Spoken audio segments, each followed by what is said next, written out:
Hello, good morning my dear students. How are you? आप लोगों का एक बार फिर से स्वागत है हमारा यूट्यूब चैनल पढ़ाई का क्वेच में। इस बार हमने वीडियो में कुछ नया किया है। बोर्ड वीडियो के बदले स्क्रीन रिकॉर्डेड वीडियो पोस्ट करने की ट्राई की है।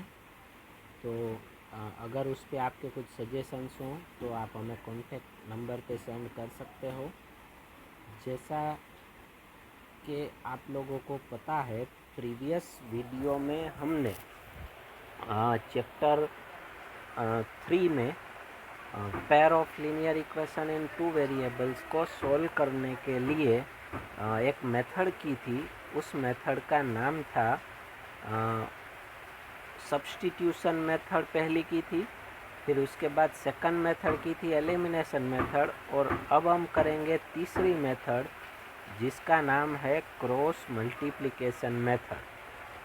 ठीक है, क्रॉस मल्टीप्लिकेशन मेथड कैसे यूज़ किया जाता है, उसके लिए क्या करना होगा। तो सबसे पहले for solving a pair of linear equations a1x plus b1y plus c1 is equals to 0 and a2x plus b2y plus c2 is equals to 0, ये दोनों हमारे गिवन इक्वेशन से स्टैंडर्ड फॉर्म में, आपको पता है मैंने स्टैंडर्ड फॉर्म आपको लिखवाया है। ठीक है, तो अब सबसे पहला स्टेप हमें क्या करना है। सबसे पहला स्टेप हमें करना है स्टेप 1। देखिए यहाँ पे गिवन है, उसमें हमें ऐसा करना है, write the given equations in the standard form as 1 and 2 above. सबसे पहले तो स्टैंडर्ड फॉर्म में लिखना है इक्वेशंस को। कौन से फॉर्म में लिखना है? स्टैंडर्ड फॉर्म में। ठीक है, स्टैंडर्ड फॉर्म में लिखने के बाद स्टेप नंबर 2 में हमें क्या करना है। तो उसके लिए देखिए स्टेप 2, पहले x लेना है। अब x के नीचे जो x के कोएफिशिएंट नहीं है वो लेने हैं। x के कोएफिशिएंट कौन से हैं? एक तो है a1, दूसरा है a2। इन दोनों को छोड़ के बाकी सब लेने हैं। तो बाकी के आए b1 b2, बाकी के कौन से आए? b1 b2 c1 c2। ठीक है, फिर इक्वल टू करके y के नीचे c1 c2, y के नीचे क्या लेना है? c1 c2 and a1 a2। देखिए इसमें साथ में गिवन है लेकिन अलग अलग पेयर बनेगी। कैसे बनेगी वो मैं आपको समझाता हूँ। देखिए पहले ही x के नीचे आएगा b1 b2 c1 c2, ये पहला। फिर दूसरा बनेगा y के नीचे आएगा c1 c2 a1 a2, ये दूसरा y का। और फिर तीसरा बनेगा 1 upon a1 a2 b1 b2। देखिए यहाँ पे हमें यही कहा है, write the coefficients a1 a2 b1 b2 and c1 c2 under x y and 1 as shown in the above diagram. ये जो गिवन है उस तरह से हमें लिखना है सबसे पहले तो। फिर उसके बाद क्या करना है? उसके बाद हमें क्रॉस मल्टीप्लिकेशन करना है। क्रॉस मल्टीप्लिकेशन का फॉर्मूला है अप डाउन। ये देखिए अप डाउन डाउन अप, बीच में सब्ट्रैक्शन आएगा। देखिए अप डाउन क्या होगा? b1 c2। तो यहाँ पे पहला लिखा है हमने b1 c2। क्या लिखा है? b1 c2। फिर बीच में माइनस आएगा एंड फिर आएगा डाउन अप। तो डाउन अप क्या होगा? ये b2 c1। तो ये हो गया b1 c2 minus b2 c1। Clear? वैसे ही y के नीचे होगा अप डाउन होगा मतलब c1 a2। क्या होगा? c1 a2 minus c2 a1। तो देखिए ये हमने लिखा है c1 a2 minus c2 a1 equal to 1 के नीचे भी सेम प्रोसेस होगी। सेम प्रोसेस में हम क्या करेंगे? तो up down up a1 b2 a2 b1, बीच में माइनस। ठीक है, अब इतना कर लेने के बाद स्टेप 3 करना है, find x and y provided a1 b2 minus a2 b1 is not equal to 0। मतलब ये जो लास्ट 1 के नीचे आएगा ना वो 0 नहीं मिलेगा हमें। ठीक है, अब एक नोट गिवन है, if the denominator of x it means b1c2 minus b2c1 is 0, then the value of x is 0. अगर x का डिनोमिनेटर इसमें 0 आ जाता है, मतलब इसकी वैल्यू सिंप्लीफाई करते 0 आती है, तो x की वैल्यू भी 0 होगी। सेम प्रोसेस y का डिनोमिनेटर अगर 0 होगा तो y की वैल्यू भी 0 होगी। ठीक है, तो ये हो गए मेथड। अब मेथड को सम में अप्लाई करेंगे तो ठीक से समझ में आएगा। सबसे पहले आपको ये लिख लेना है। अब exercise 3.5 question number 1। Exercise 3.5 question number 1, उसमें क्वेश्चन कुछ ऐसा गिवन है, वो मैं यहाँ पे लिख रहा हूँ। क्वेश्चन में आपको ऐसा गिवन है, solve which of the following pairs of linear equations has a unique solution, no solution और infinitely many solutions. In case there is a unique solution, in case there is a unique solution,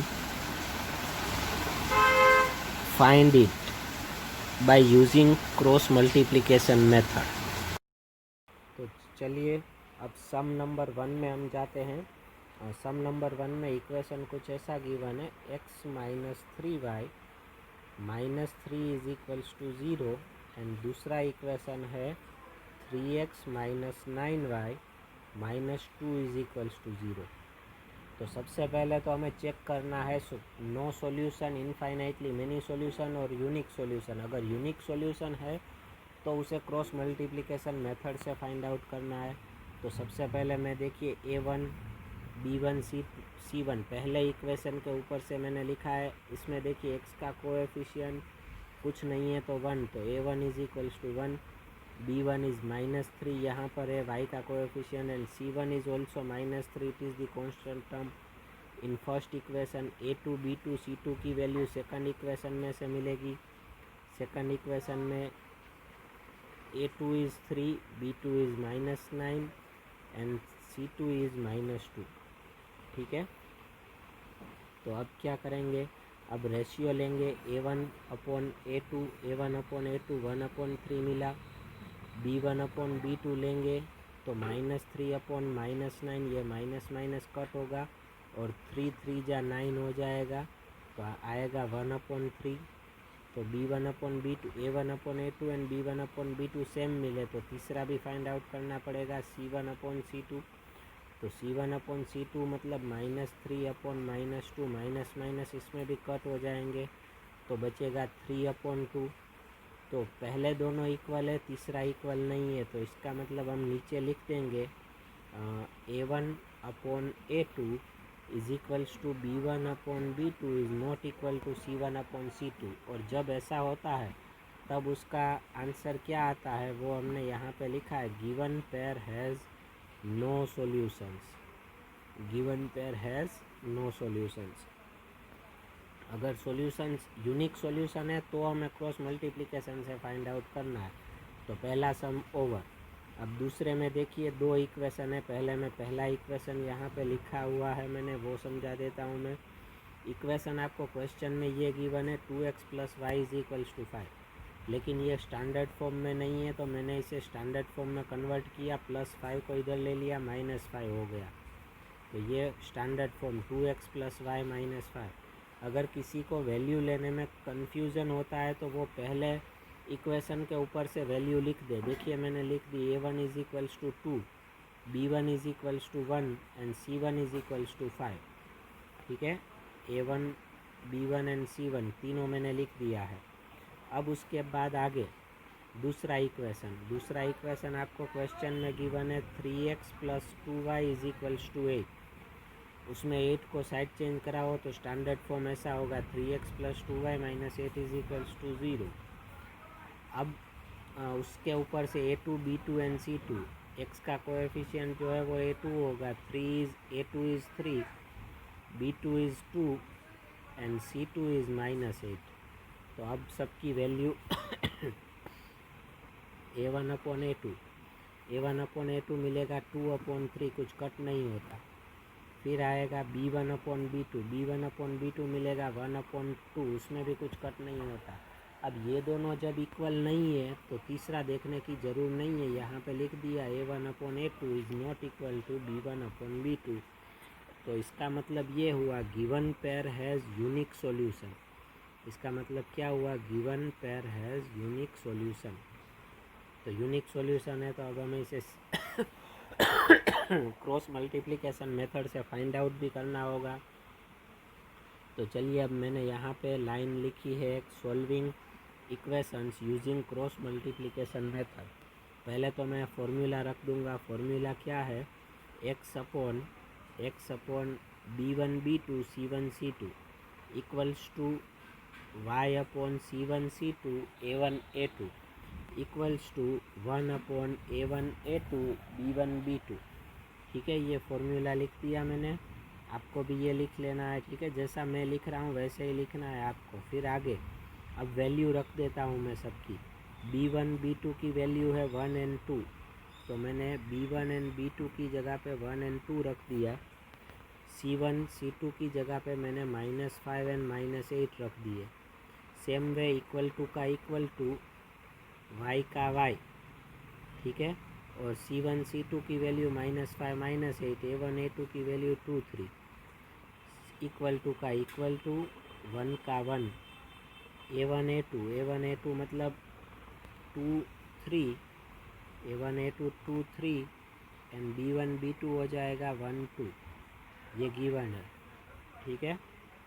तो अब ऐसा करने के बाद आगे अब हम सिंप्लीफाई करेंगे। सिंप्लीफाई करने के लिए क्रॉस मल्टीप्लाई करना पड़ेगा एंड क्रॉस मल्टीप्लाई का रूल है up down minus down up, up down minus down up. देखिए मैंने यहाँ पे एरो किया हुआ है, ये B1 C2 का एरो अप डाउन और डाउन अप, क्रॉस मल्टीप्लाई, बीच में माइनस आएगा। तो चलिए मैं वापस करता हूँ अप डाउन।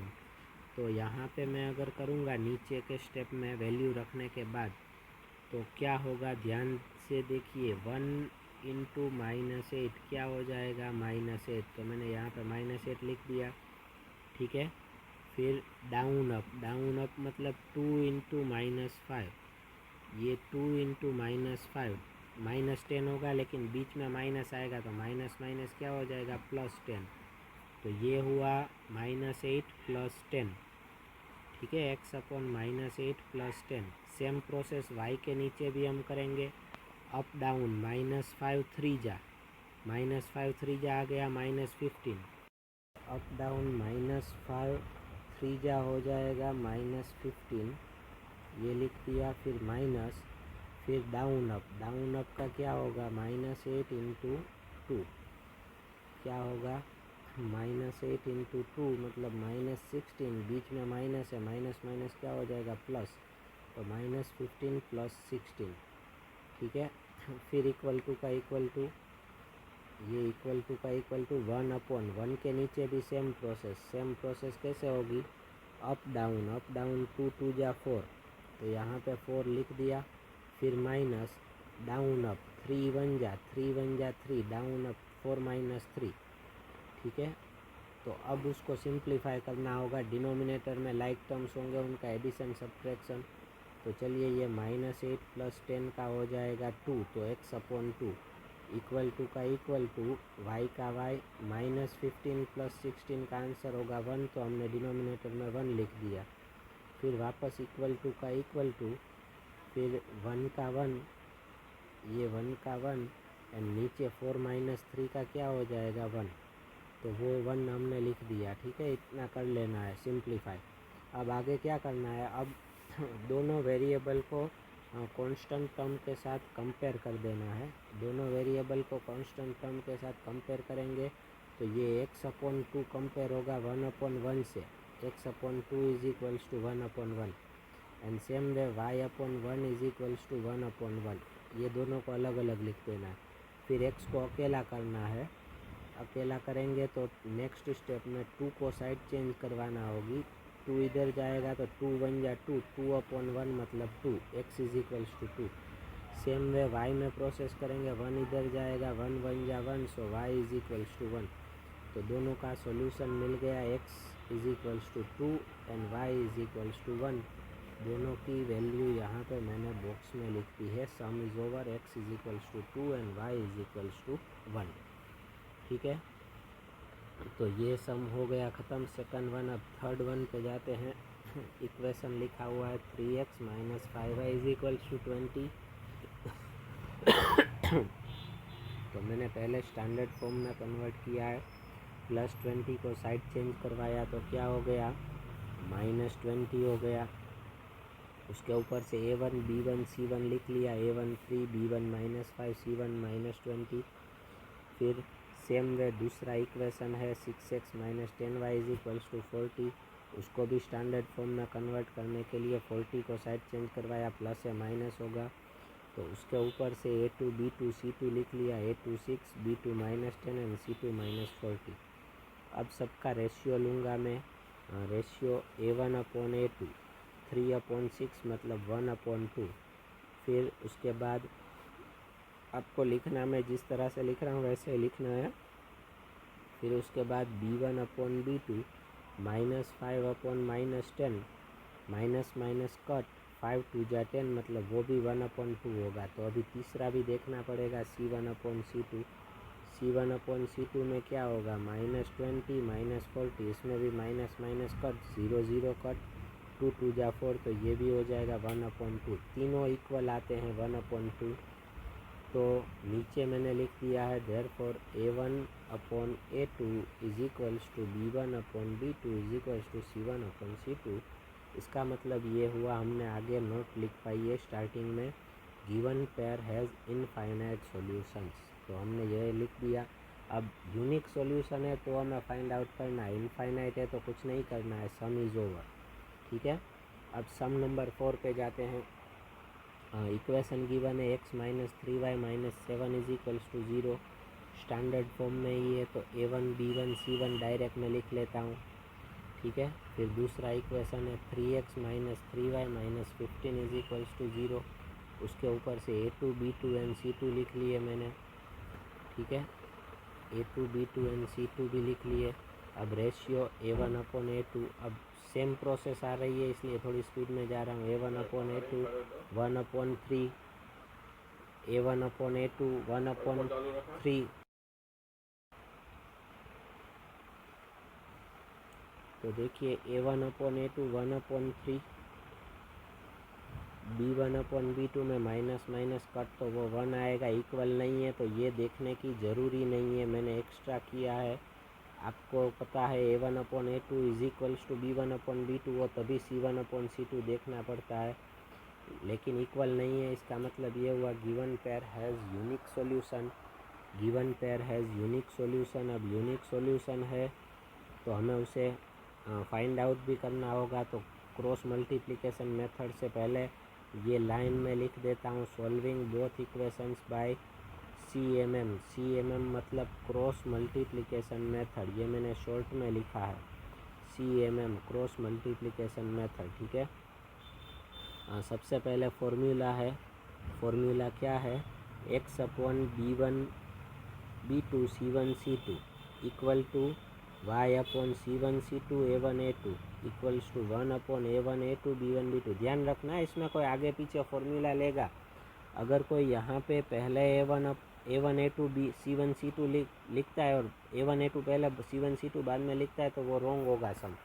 ध्यान रखना। ठीक है, जैसा मैंने फॉर्मूला बताया वैसे ही करना है। तो अब वैल्यूज़ रख देते हैं। देखिए नेक्स्ट स्टेप में वैल्यू आई x अपॉन b1 b2 क्या है, b1 b2 की वैल्यू हमने यहाँ पे लिखी थी उसमें से लेनी है, b1 b2 -3 रेशियो की वैल्यू मत लेना, कोई रेशियो तो सिर्फ देखने के लिए होता है, वैल्यू ओरिजिनल b1 b2 की यही लेनी है। तो देखिए मैंने यहाँ पे वही वैल्यू रखी है -3 c1 c2, तो c1 c2 की वैल्यू है -7 -15, तो रख दी, इक्वल टू का इक्वल टू, y का y, c1 c2 मतलब -7 -15, a1 a2 कितना है 1 3, तो ये 1 3, इक्वल टू का इक्वल टू, 1 का 1, a1 a2 1 3, b1 b2 -3 ठीक है, नेक्स्ट स्टेप उसके ऊपर से ही आता है।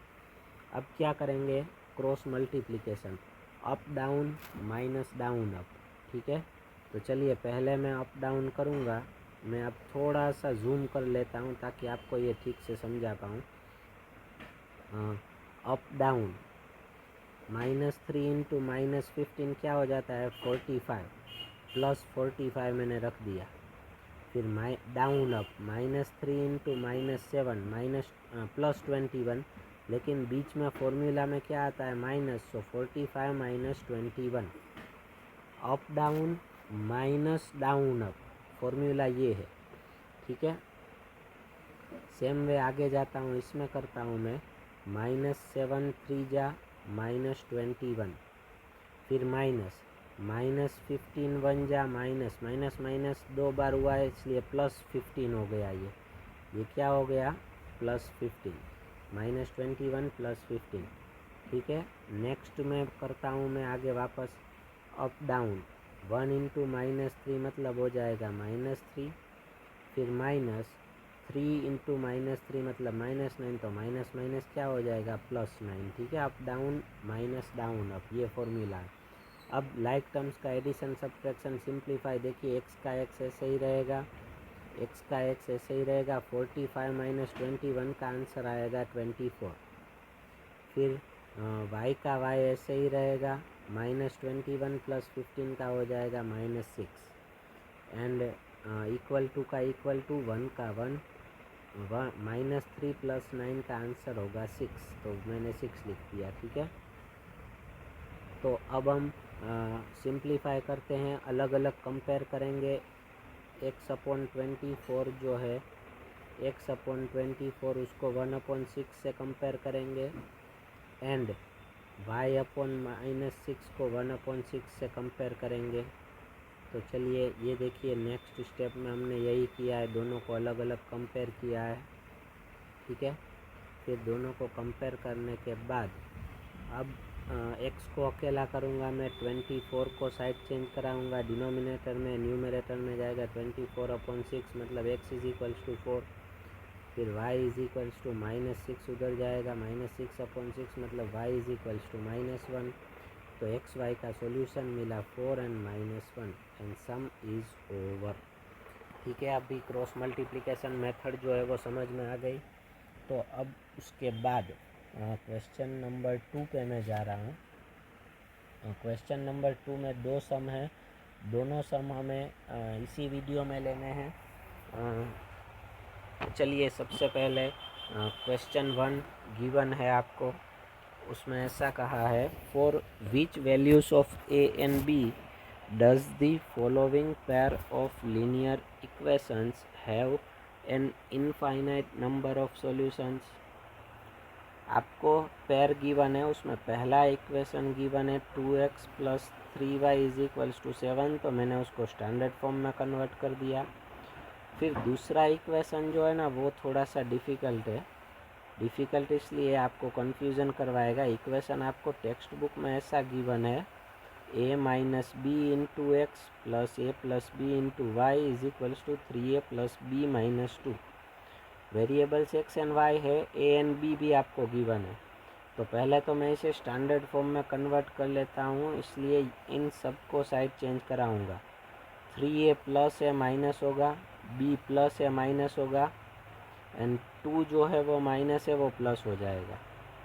तो अब देखिए पहले इक्वेशन के ऊपर से हम a1 b1 c1 लिखेंगे। a1 मतलब x का कोएफिशिएंट 2, b1 मतलब y का कोएफिशिएंट 3, c1 मतलब कांस्टेंट टर्म -7, ठीक है।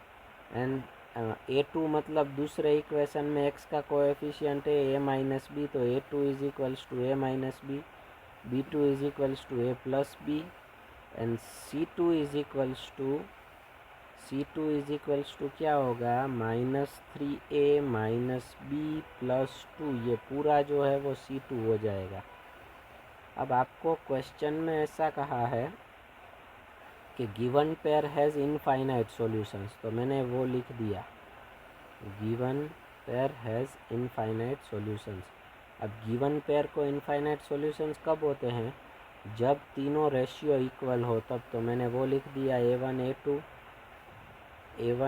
a2 A1 upon A2 is equals to B1 upon B2 is equals to C1 upon C2।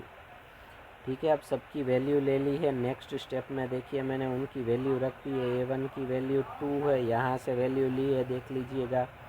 A1 2 upon A minus B is equals to 3 upon A plus b is equals to -7 upon -3A minus B plus 2।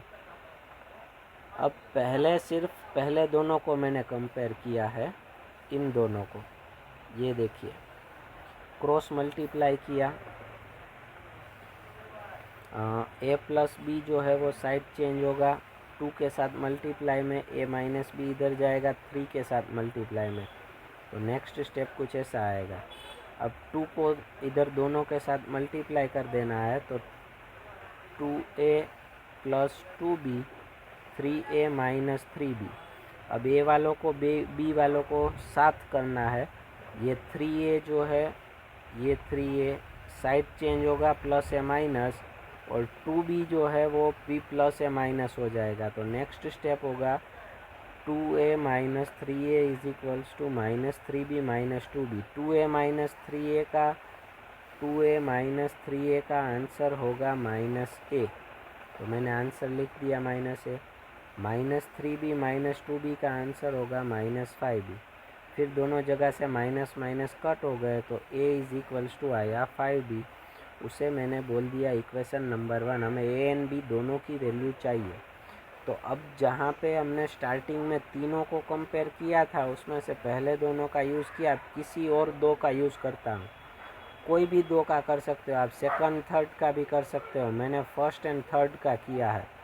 देखिए मैंने also करके नीचे ले लिया है, first and third को equal ले लिया है। ठीक है, 2 upon A minus B is equals to -7 upon -3A minus B plus 2। अब क्रॉस मल्टीप्लिकेशन किया है ये पूरा 2 के साथ, A माइनस बी माइनस 7 के साथ। तो देखिए नेक्स्ट स्टेप मैंने यही लिख दिया है। ठीक है, ये स्टेप। अब उसके बाद 2 का मल्टीप्लाई इन सब के साथ किया मैंने, तो 2 3 जा हो जाएगा -6A, फिर -2B प्लस 4 इक्वल टू का equal to -7A and minus minus plus 7B। ये हो गया। अब उसके बाद क्या करेंगे, अब सबको एक साथ मैंने इन दोनों को भी साइड चेंज करवा दी। देखिए यहाँ पे -6A था, -7A इधर से आया तो प्लस हो गया, -2B था यहाँ पे तो वो लिख दिया, +7B आया तो -7B हो गया, एंड +4 का +4 इज इक्वल्स टू 0। अब -6A प्लस 7A का क्या हो जाएगा, +1A मतलब A। -2B माइनस 7B का क्या होगा, -9B, and +4 is equals to 0 ऐसे ही। अब इक्वेशन 1 में देखिए A इज इक्वल्स टू क्या है, 5B। तो एक ही जगह पे मैं 5B लिख देता हूँ, ये एक ही जगह पे 5B। बाकी का इक्वेशन ऐसे ही रखा है मैंने, और ब्रैकेट में रीज़न भी लिखा है, from equation 1 A is equals to 5B। ठीक है, ये हो गया। अब 5B माइनस 9B का आंसर आएगा -4B प्लस 4 ऐसे ही रहेगा इज इक्वल्स टू 0। अभी +4 को साइड चेंज करवाओगे तो वो हो जाएगा माइनस, तो -4B इज इक्वल्स टू -4। अभी -4 मल्टीप्लाई में किधर जाएगा, डिवीज़न में साइड चेंज होगा तो -4 अपॉन -4 मतलब B इज इक्वल्स टू 1। अब B इज इक्वल्स टू 1 जो है वो इक्वेशन 1 में रख दो, तो A इज इक्वल्स टू 5 1 जा 5 हो जाएगा। B की जगह पे मैंने 1 रख दिया। ठीक है, A एंड B की वैल्यू मिल गई, सम इज़ ओवर। अब वैसे ही उसका भी दूसरा क्वेश्चन है, वो है 3x plus y is equals to 1। तो पहले मैंने उसे स्टैंडर्ड फॉर्म में कन्वर्ट कर दिया। इक्वेशन ऐसा है, for which value of k will the following pair of linear equations have no solution. k की कौन सी वैल्यू के लिए नीचे गिवन पेयर को नो सॉल्यूशन होंगे। नो सॉल्यूशन का मतलब आपको पता होना चाहिए, पैरेलल, मतलब A1 upon A2 is equals to B1 upon B2 is not equal to C1 upon C2। हम लिखेंगे भी वापस। ठीक है, पहले मैं इक्वेशंस लिख लेता हूँ। पहला इक्वेशन गिवन है 3x plus y is equals to 1, plus 1 को इधर लेके जाओ हो जाएगा -1, स्टैंडर्ड फॉर्म में कन्वर्ट हो गया। उसके ऊपर से a1 b1 c1, a1 is 3, b1 is 1 and c1 is -1। देखिए लिख लिया हमने। फिर दूसरा इक्वेशन कुछ ऐसा है 2k minus 1 into x plus k minus 1 into y is equals to 2k plus 1। Standard form में कन्वर्ट करने के लिए इन दोनों को साइड चेंज करवाऊंगा, प्लस या माइनस हो गए। देखिए नेक्स्ट स्टेप में बाकी आगे वाला सब कुछ ऐसे ही रहा। तो अब इसके ऊपर से हमें a2 b2 एंड c2 लिखने हैं। तो ये x का कोएफिशिएंट होगा 2k माइनस 1, वो a2 हो जाएगा। y का कोएफिशिएंट होगा वो b2 हो जाएगा, और कांस्टेंट होगा वो c2 हो जाएगा। देखिए c2 ऐसे हो जाएगा, ये -2k माइनस 1। अब इन दोनों के पास सॉल्यूशन नहीं है। सॉल्यूशन नहीं है का मतलब होता है a1 upon a2 is equals to b1 upon b2 is not equal to c1 upon c2। अब यहाँ पे सिर्फ हमें इक्वल वाले का यूज़ करना है। a1 upon a2 is equals to b1 upon b2, तो से वैल्यू रख देता हूँ मैं। a1 की वैल्यू है 3, a2 की है 2k माइनस 1, तो 3 upon 2k minus 1 equal to का equal to b1 upon b2, b1 क्या है 1, अपॉन b2 क्या है k माइनस 1, तो ये हो गया 1 अपॉन k माइनस 1। अब क्रॉस मल्टीप्लाई करेंगे हम, तो चलिए देखिए k माइनस 1 यहाँ पे जाएगा मल्टीप्लाई में, 2k माइनस 1 यहाँ पे आएगा। तो नेक्स्ट स्टेप कुछ ऐसा होगा 3 into k minus 1 is equals to 1 into 2k minus 1। अब 3 का मल्टीप्लाई दोनों के साथ, 3 का मल्टीप्लाई दोनों के साथ करेंगे तो 3k minus 3 is equals to 1 का मल्टीप्लाई दोनों के साथ, तो 2k माइनस 1 हो गया। अब आगे k वालों को साथ करेंगे ताकि लाइक टर्म्स का एडिशन सब्ट्रैक्शन हो जाए। 2k को मैं साइड चेंज करवाऊँगा, प्लस एक ऐसा हो जाएगा माइनस, तो 3k minus 2k equal to का इक्वल टू -1 था इधर, ठीक है। -3 इधर से जाएगा तो कैसा हो जाएगा +3, तो ये +3, तो 3k माइनस 2k का होगा k इक्वल टू का इक्वल टू -1 प्लस 3 का हो जाएगा 2, k is equals to 2 and sum is over. इसमें सिर्फ एक ही वेरिएबल था इसलिए सम छोटा हुआ, इसमें 2 वेरिएबल फाइंड आउट करने थे इसलिए सम बड़ा हुआ। अब क्वेश्चन नंबर 3 जो है उसमें आपको 2 इक्वेशंस गिवन है, वो आपको substitution and cross multiplication method से करने हैं, वो होमवर्क में है। उसमें मैं आपको आंसर बता देता हूँ। x इज इक्वल्स टू -2 आएगा and y is equals to 5 आएगा। यहाँ पे हमारी क्रॉस मल्टीप्लिकेशन मेथड की अंडरस्टैंडिंग जो है वो ख़त्म हुई। अब नेक्स्ट वीडियो में हम कुछ ऐसे इक्वेशंस लेंगे जिनको पहले लीनियर इक्वेशन इन 2 वेरिएबल में रिड्यूस करना पड़े, फिर उसके बाद उसकी कैलकुलेशन हो सके, ठीक है। आज के लिए इतना ही। अगर कोई सजेशंस हैं तो मुझे मेरे नंबर पे कांटेक्ट कर सकते हो। गुड बाय, जय हिंद।